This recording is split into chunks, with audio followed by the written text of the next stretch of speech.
When he picked up his white moonlight and brought her back to the country, he didn't notice I was boarding a plane. I didn't reply to his messages either, not until he asked his assistant where my celebration banquet was being held. One sentence from his assistant made him break down. The boarding pass in my hand was crumpled by my fingertips. Even the QR code on it was somewhat distorted from how hard I was gripping it. The PA system at JFK International Airport was announcing as usual that the flight to Paris, Charles de Gaulle Airport, would soon be closing its doors. That string of fluent English didn't make me feel any urgency. Instead, it felt like I was hearing it through a thick layer of water, muffled and unclear. I handed my Rimowa carry-on, just for show, to the ground staff, but didn't hurry to turn and walk toward the jet bridge. Instead, I stood in front of the huge floor-to-ceiling windows, letting my gaze cut through the busy crowd, fixed firmly on the VIP reception area on the other side of the terminal. A man was standing there. He stood out way too much among the crowded and somewhat disheveled travelers. That deep charcoal gray Loro Piana cashmere coat on him, with its impeccable tailoring wrapping his tall figure. I had personally gone to Madison Avenue last month to pick it out for him. Right now, that coat was draped over a woman's shoulders. It was Eric Sterling. The man who held me last night saying, "Sorry, Coral, the M&A deal is at a critical stage of due diligence. I really can't get away." That same man was now standing at the VIP passage entrance, not far from me. In his left hand was a Hermes dust bag. In his right, a bouquet of extremely fragile-looking white lisianthus, his knuckles carefully pressed against the stems, as if holding some rare treasure. And the woman facing him, slender in figure, her complexion pale as translucent paper, was trembling slightly from coughing. That was Emma. Even from dozens of meters away, even wrapped in my coat, I could recognize her at a glance. She was Eric's white moonlight from his youth, the one he loved but could never have, the thorn in his heart that could never be removed, and the only ghost in our seemingly perfect 3-year relationship. I stopped all movement, my heart feeling like it had been soaked in a tank of liquid nitrogen, cold and hard. I pulled out my phone from my trench coat pocket and tapped on the pinned chat. The last message still showed what I'd sent 2 hours ago when I left. "I'm heading to the airport." He didn't reply. Even now, with him less than 100 meters away from me, he hadn't even glanced down at his phone once. I watched him lean down slightly, a posture that was extremely protective. He unscrewed the thermos in his hand and brought it to Emma's lips, his gaze so focused as if they were the only two people in this noisy airport. Emma took a sip of water and seemed to still be coughing, so he immediately reached out to adjust the coat that originally belonged to me around her, his movements practiced and natural, as if he had rehearsed it countless times. This was his so-called "can't get away." So his busy was because he had to pick up Emma, who was returning from London. I typed in the input box, "I see you." My finger hovered over the send button, trembling slightly. "Deleted." Typed again. "Where are you now?" Deleted again. If I sent it, what would that count as? An interrogation or begging him to spare a tiny bit of attention for me, his actual girlfriend in front of everyone? That would be too pathetic. Coral Everhart never does anything that makes herself look cheap. I took a deep breath, even though the air filling my lungs was cold like a knife. In the end, I only typed one sentence. "I'm boarding now." Clicked send. At that instant, I raised my head, my gaze cutting through the crowd to lock onto him. His phone vibrated in the pocket of his dress pants, or maybe it didn't because I was too far away to see. But I could see that all his attention was on Emma. He didn't even lift his head, let alone reach for his phone. He just furrowed his brows slightly, listening intently to whatever Emma was saying, with an anxiety and tenderness between his brows that I had rarely seen in these 3 years. Just then, Emma seemed to sense something and turned to glance in my direction. Eric immediately turned sideways, blocking her line of sight with a completely protective posture, as if shielding a startled fawn. isolating her from any possible disturbance from the outside world. It was this single turn that completely cut off my last shred of hope. The final boarding call came over the PA system, and the ground staff politely asked, "Miss Everhart?" I withdrew my gaze, turned off my phone screen, and locked that message marked "Delivered Da," but unread into the darkness. Coming. I pulled out a flawless professional smile for the ground staff and turned to walk toward the jet bridge. Outside the window, rain poured down on the tarmac, the water tracing twisted streaks across the glass like some kind of silent weeping. I told myself none of this mattered.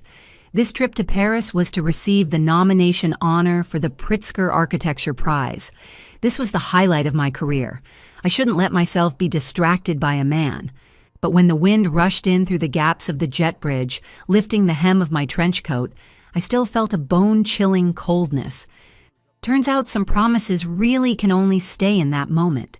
Like when he once held my hand at this very airport, swearing earnestly, "Coral, you are my North Star. No matter how far I fly, as long as I see you, I know where home is." Now, the North Star is still in place, but the sailor has already changed course. I found my seat and sat down. The business class cabin was spacious and comfortable, and the flight attendant brought warm towels and welcome champagne. I took the towel and wiped my hands, only to find my palms covered in cold sweat. My phone was still in my hand, the screen dark. I somewhat masochistically didn't want to turn it off, wanting to wait until the very last moment to see if he would reply with a message, even just a simple, "safe flight." Until the plane started taxiing, the massive roar of the engines drowning out everything. The screen never lit up. I watched the runway lights gradually receding outside the window, my finger brushing over that lonely "delivered" on the screen, like a pebble thrown into a bottomless well without even an echo. I closed my eyes, my finger slid over the silent switch on the side, then long pressed to power off. If it were before, I would have made excuses for him. Maybe he was on a conference call. Maybe his phone died. But now, all I could see in my mind was that image from just now, him pulling her coat tighter, his eyes overflowing with worry. 3 years. For these 3 years, I thought we were evenly matched partners, the most compatible couple in New York's concrete jungle. I'm a partner at a renowned architecture firm. He's a big-shot venture capitalist on Wall Street. We never checked up on each other, gave each other plenty of space. I thought that was mature trust. Now it seems it was nothing but a one-woman show. The plane soared into the clouds, and a sense of weightlessness washed over me. I leaned back in my seat, not sparing another glance at the city I'd lived in for 10 years. Somewhere in my heart, it felt like it stayed behind with that unsent gaze, left in the cold rain of JFK Airport, never to be retrieved again. 9 hours of flying, and I barely slept. When I landed at Charles de Gaulle Airport, Paris was also rainy and overcast. I turned on my phone, and the moment the screen lit up, a string of notifications popped up. There were congratulatory emails from partners at the firm, construction site photos from the project manager, even a promotional text from some dry cleaner I frequent, but none from Eric. Was this the norm between us? I always used to think this was what adult relationships were like. No need to be clingy all the time. But now, this silence felt like a silent mockery. I sat in the back of the Uber watching the Haussmann-style buildings flash by outside the window and opened Instagram. As if possessed, I tapped on the profile picture of Eric's assistant named Leo. Leo was a young guy who'd just graduated, a typical Gen Z who loved documenting his life on social media, mostly, of course, to showcase his workaholic boss's diligence. The latest story was posted an hour ago. The location showed Mount Sinai Hospital in Manhattan. The photo was of a pair of men's dress shoes and trouser cuffs, with the ghastly white floor and waiting chairs typical of an emergency room in the background. The caption read, "Long night for the boss, but chivalry isn't dead." Those shoes were Eric's. I stared at that line for a long time. Chivalry. How ironic. He was playing knight in shining armor for his white moonlight in an emergency room across the ocean, while his official girlfriend had just flown across the Atlantic alone, landing in an unfamiliar city, ready to attend an awards ceremony he had promised to accompany me to. I closed the app, didn't take a screenshot, didn't confront him. Confronting him at a time like this would be meaningless, except for making myself look hysterical. I could even imagine what he'd say if I called him now. He'd lower his voice and say in that tired, slightly impatient tone, "Coral, stop making a scene. It's a human life. You know Emma's health isn't good, and she has no one in New York." No one.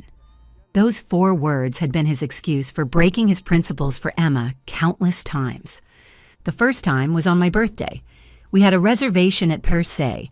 It's a Michelin 3-star that's incredibly hard to book. I waited for him for 2 hours, and what I finally got was his phone call, saying Emma's pipes had burst at home. She couldn't handle it alone and was crying on the phone.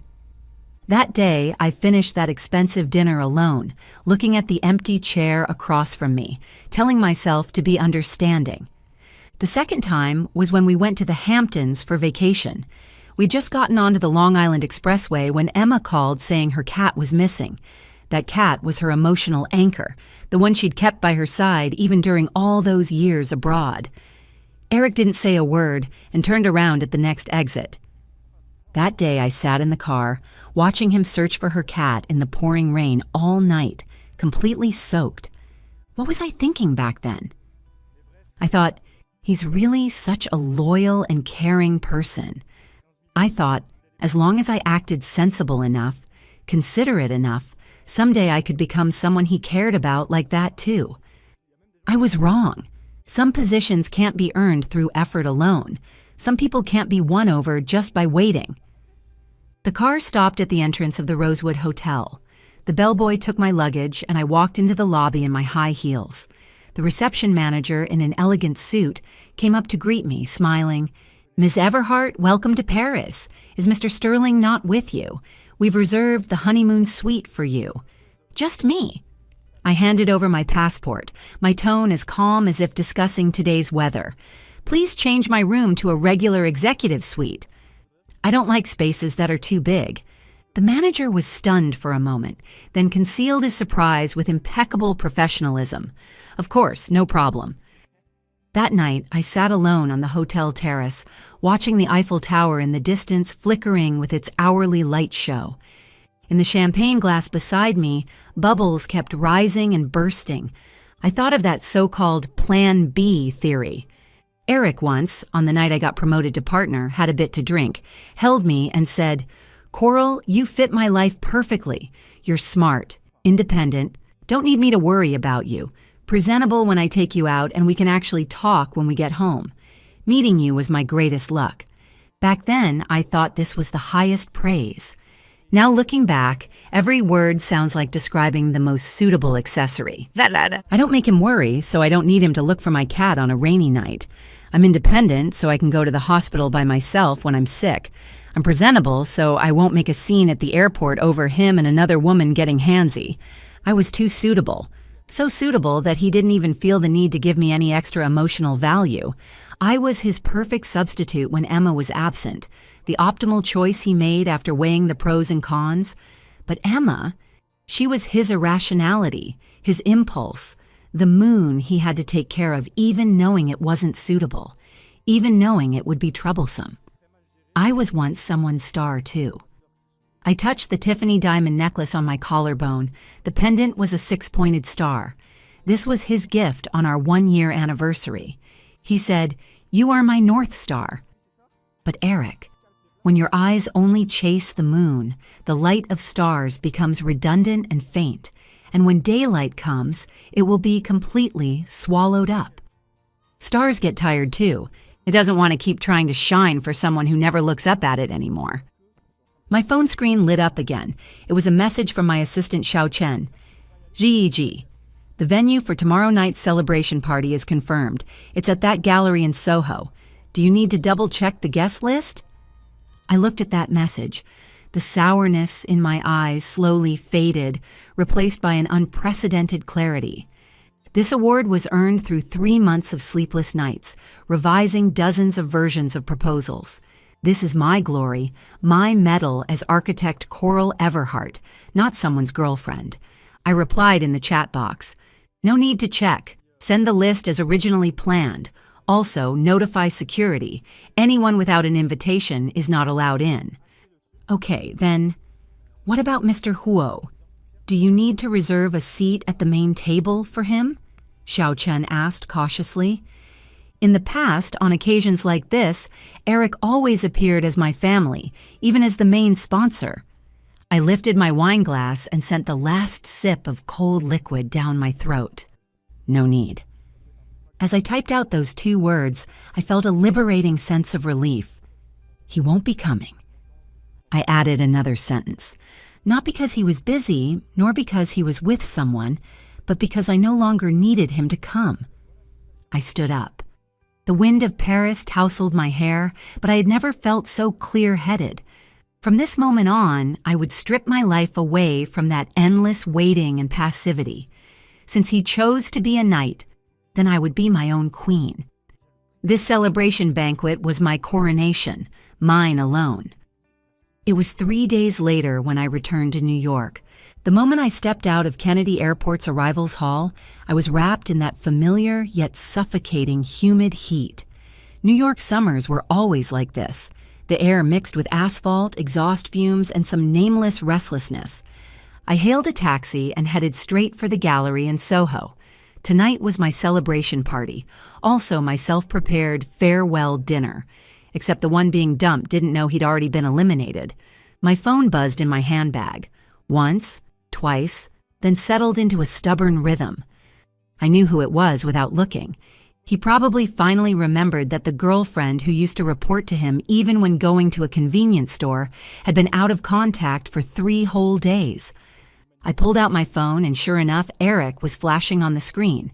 If it were 3 days ago, I would have answered, listened to his explanations, listened to those high-sounding excuses, then softened, then forgiven. But now, I just felt that name was somewhat unfamiliar. My finger lightly flicked the side button. Mute. The world fell quiet. The taxi stopped and started along Broadway. I watched my phone screen light up a few more times before finally going dark. Then came a barrage of iMessages and WhatsApp messages. Coral, where are you? I saw the flight info. You've landed, right? Why aren't you answering your phone? I sent Leo to pick you up, but he didn't see you. So he did know how to check flight information. So he did know to send someone to pick me up. It's just too late. Like a latte that's gone cold, its foam collapsed. Even if you reheat it, it's just bitter water with a burnt taste. No one would want a second sip. At the gallery, my assistant Xiao Chen was frantically directing workers to adjust the lighting. When he saw me walk in, he rushed over like I was his savior. Gee, you're finally here. Just now. Leo called me several times just now. Xiao Chen was an honest kid, his face flushed red. He said Mr. Huo is looking for you, asked if I knew where you were, and also asked where tonight's celebration dinner is being held. I took off my trench coat and handed it to him, my tone calm. What did you say? I didn't dare tell him. Xiao Chen swallowed hard. I said I was busy and didn't know the details. Told him to ask you directly. Good job. I patted his shoulder. But Xiao Chen hesitated. Leo said Mr. Huo seems a bit angry. He said if he still can't reach you, he'll have finance freeze the startup funds for our next project. My movements froze. This is indeed Eric's style. As the capital side, he's used to controlling everything with this simple and crude approach. I used to think this was his dominance. Now I just think it's impotent rage. Let him freeze it, I said lightly. I've already found new investors for that project's funding. The contract was signed this morning. Xiao Chen's jaw dropped in surprise. When did this happen? Wasn't it always said that Mr. Huo's side would invest? When I was in Paris. Yes, these 3 days I wasn't wallowing in self-pity in that luxurious suite. I met with two independent investors I knew in Europe, and with this award-winning work, it only took 2 lunches to finalize the new cooperation intent. I'm not stupid. I've long known that I need to keep emotions and career clearly separated. Especially when this relationship is already on the verge of collapse, I can't let my career become a burial offering. Also, I turned around, looking at those servers arranging the champagne tower. Add 2 more security personnel tonight. Without an invitation, even if the heavenly king himself comes, don't let him in. Xiao Chen froze for a moment, seeming to realize something, but he's a smart kid, and immediately nodded. Understood. I walked into the dressing room, and that champagne-colored haute couture gown I brought back from Paris was hanging quietly on the rack. While changing, my phone lit up again. This time, it was a long message. Coral, stop making a fuss. I know you're upset that I didn't reply to your message at the airport that day. The situation was special that day. Emma had an asthma attack. It was dangerous. I was constantly communicating with the doctor. Then I got too busy and forgot. I've already had Leo book a hotel for you to go to the Hamptons tomorrow for vacation. Let's relax properly this weekend, okay? Answer the phone. See, this is Eric. Even now, he still thinks I'm just making a fuss. He still thinks all mistakes can be made up for with a weekend vacation, an expensive gift. He doesn't even realize how hurtful his behavior was that day. Just a dismissive, too busy and forgot. Forgot. How could he possibly forget? People look at their phones while waiting at red lights, while waiting for elevators, even during bathroom breaks. The so-called forgetting was just because in that moment, my priority in his heart had already been ranked to a position not even worth a glance at the screen. I faced the mirror and took off that Star of David necklace. The diamond still sparkled under the light, yet felt bone-chillingly cold. I put it into that velvet box where it belonged, not around my neck. Then I put on the pearl necklace I bought in Paris. Not expensive, but full of design flair. The woman in the mirror with exquisite makeup and determined eyes. This is Coral Everhart. This is tonight's leading lady. At 8 in the evening, the cocktail party officially began. This gallery in Soho was converted from an old factory, retaining the rugged red brick walls and tall steel structural beams. Under the carefully designed lighting, it now exuded a sophisticated industrial vibe. Much like me, cold and hard on the outside, but full of tension within. Guests were arriving one after another, all prominent figures from New York's architecture and art circles. Everyone held champagne glasses, chatting and laughing. They all congratulated me for winning this highly prestigious award, for being the only Chinese-American woman nominated this year. I moved through the crowd with ease, accepting praise and exchanging pleasantries, until there was a commotion at the entrance. My security chief, who had been stationed at the door the whole time, walked over looking somewhat troubled and whispered in my ear, "Ms. Everhart, there's a gentleman outside who insists on coming in. He says he's your fiancé." Fiancé. I swirled the glass in my hand, a playful smile tugging at the corner of my lips. We'd been together for 3 years, and though we'd been living together for a while, he'd never formally proposed. Every time I brought it up, he'd always say, "Coral, aren't things great the way they are? I don't like all that formality stuff." Now, just to crash a cocktail party, he pulls out that title. "Let him in," I said. Some plays need a final curtain. Rather than let him keep making a scene at the door, better to let him in and see for himself. Some things, once missed, are missed for good. 5 minutes later, Eric appeared at the edge of the crowd. He looked somewhat disheveled. His usually meticulously groomed hair was wet from the rain, plastered to his forehead.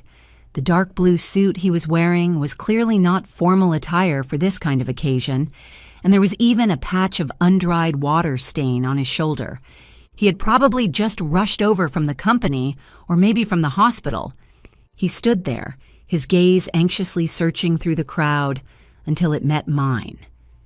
In that instant, I saw the shock in his eyes. Perhaps it was because I looked too radiant tonight, or perhaps it was because I stood in the center of the crowd that composed and unhurried demeanor felt unfamiliar to him. He strode toward me, and the crowd around him automatically parted to make way. After all, in New York, few people didn't recognize this face that frequently appeared on financial magazine covers. Coral. He walked up to me, his voice a bit hoarse, carrying a suppressed anger and panic. "Why didn't you answer your phone? Why didn't you tell me you were holding a celebration party?" I looked at him with a smile, as if looking at an unreasonable guest. "Eric, this is a public place. Mind your manners." He froze for a moment, seemingly not expecting this kind of reaction from me. "Come outside with me." He reached out to grab my wrist. I stepped aside to avoid him, the movement as graceful as if I were dancing a tango. "Sorry, it's not convenient for me." I raised the wine glass in my hand. "I have guests to attend to." "I'm your boyfriend." He raised his voice, and several curious gazes from around turned toward us. "Oh, really?" I was still smiling, but the smile didn't reach my eyes. "The day before yesterday at the airport, when you were draping your coat over Emma, how come you didn't remember whose boyfriend you were? Yesterday, when you were posting on social media about staying overnight at the hospital with her, how come you didn't remember I was your girlfriend?" His face instantly turned pale, the embarrassment of being exposed in public making him unsteady on his feet. You saw that?" "I did." I nodded, my tone as casual as if I were talking about seeing tonight's sunset. "That Loro Piana coat, I really liked it, so I'm giving it to her. No need to return it." "Coral, that was a misunderstanding." He desperately tried to explain. It was raining so hard and she was barely wearing anything. "Eric." I cut him off. My voice wasn't loud, but it was enough for everyone around us to hear clearly. "I'm not blind and I'm not stupid." Just then, the MC on stage happened to start the announcement. "Next, let's welcome tonight's star of the evening and Pritzker Prize nominee, Ms. Coral Everhart, to the stage for her speech." Thunderous applause erupted. I didn't spare Eric another glance and turned to walk toward that spotlight-lit stage. I stood in front of the microphone, looking at all those eyes filled with admiration and congratulations below. Then, at the very back of the crowd, I spotted that man, his figure lonely and completely out of place. "Thank you all for coming tonight." My voice carried through the speakers across the entire hall, clear and resolute.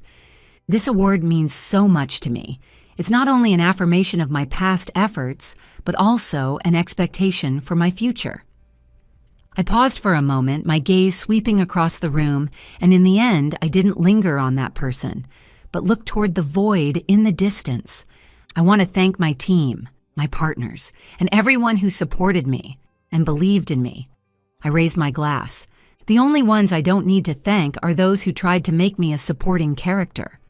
A wave of good-natured laughter and even more enthusiastic applause erupted from the audience.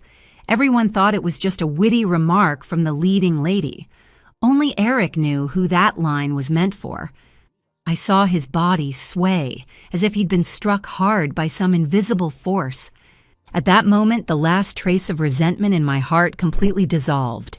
I don't hate him. Really. Hate is also a form of emotional drain. What I feel toward him now is only a calm close to pity. He's like an old traveler holding an expired ticket, standing on the shore, watching my ship sail away into the distance, and he doesn't even have the right to wave goodbye anymore. After finishing my speech, I walked off the stage.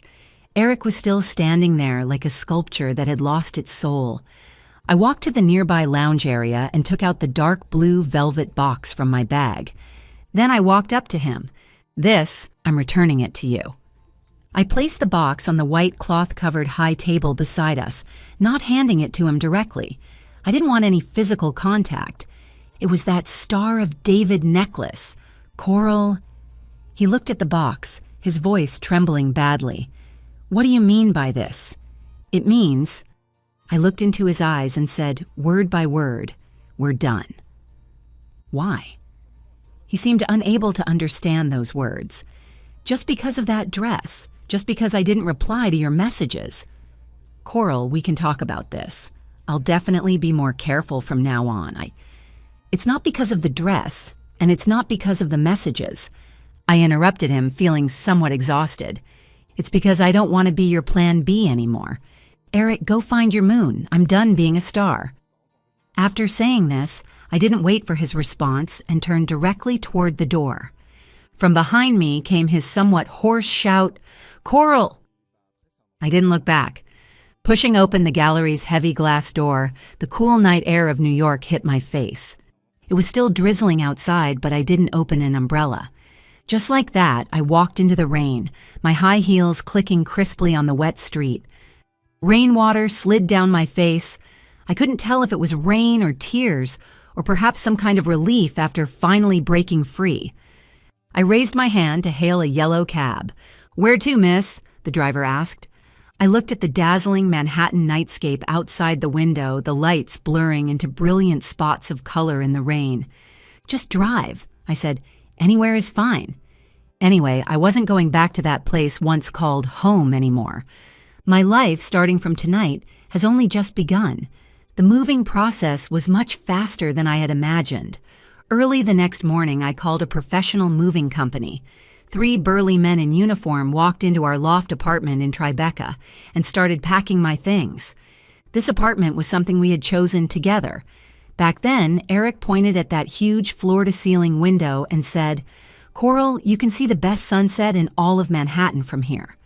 Now, the sunset was still beautiful, but the person watching it was leaving. I stood in the walk-in closet watching those shelves being gradually emptied. I didn't have many clothes, mostly black, white, and gray work outfits, and a few formal dresses. That shelf specifically for our photos together now looked especially glaring. In the photos, we were either laughing on the beaches of Long Island or embracing in front of the snowy mountains in Switzerland. Behind every photo, there was once a seemingly sweet memory. But looking at them now, I only felt like a stranger, the me back then. How hard I smiled, how carefully. I tried so hard to fit into his world, tried so hard to become that flawless partner.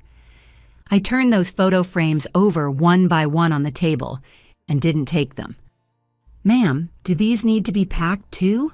the mover asked, pointing at that row of expensive handbags. Those were all gifts from Eric. Every holiday, every anniversary, even after every argument, he would give me a bag. Hermes, Chanel, Dior. They were neatly arranged there, like a row of cold medals, recording the love he had piled up with money. "No need." I shook my head. "Leave them all. I don't lack bags. I can afford them myself."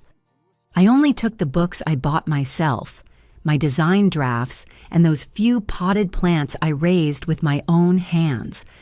When the last box was sealed with tape and loaded onto the truck, the entire apartment seemed empty. Even the echoes carried a taste of desolation. I placed the key on the marble countertop in the entryway, with a sticky note pressed beside it. Nothing was written on it.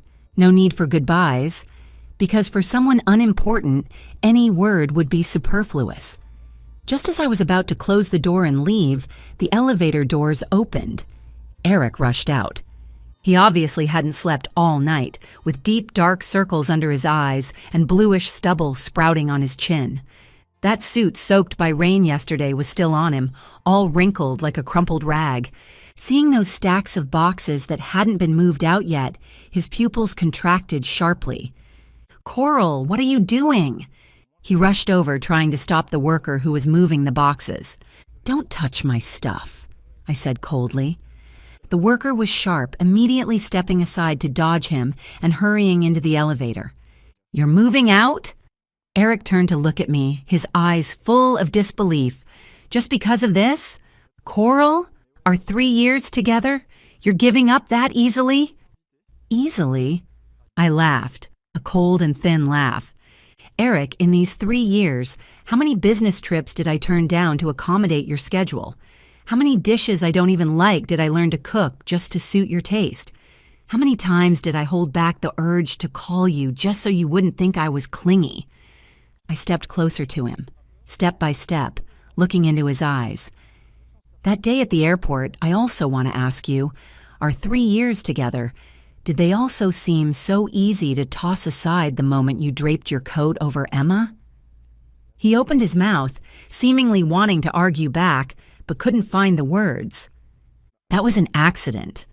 In the end, he could only squeeze out these few words dryly.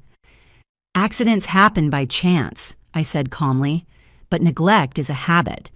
Eric, you got used to me being understanding, got used to me giving in, so you thought I would never leave. I'll change, okay? He suddenly reached out and grabbed my shoulders, gripping so hard it hurt. Coral, I'll really change. From now on, I'll tell you wherever I go, I'll never see Emma again, okay? If this were before, hearing these words, I probably would have been moved to tears. But now I only felt it was pathetic. Why wait until you've lost something to learn to cherish it? Why wait until the wound has already festered to think of applying medicine? That so-called later was nothing but a compromise built on the fear of losing me, not genuine respect from the heart. No need. I brushed his hand away like brushing off a speck of dust that had landed on my shoulder. Eric, you know what? What I said at the celebration party last night was true. I'm not going to be a star anymore. I looked at him, my gaze as calm as a pool of stagnant water, because I've already found my own sun, and that's myself. With that, I didn't spare him another glance and turned to walk into the elevator that had just opened. The elevator doors slowly closed, completely shutting out that man, once so spirited and confident, now utterly pathetic, from my world. As the elevator descended with that slight sensation of weightlessness, I let out a long, heavy breath. Turns out letting go wasn't as painful as I'd imagined. Instead, there was this feeling of relief, like finally being able to breathe freely. The days after moving out of Tribeca were busy, yet fulfilling. I rented a studio in an old brownstone building in Brooklyn, living upstairs, working downstairs. Though it wasn't as luxurious as my old apartment, every inch of this space was filled with my own essence.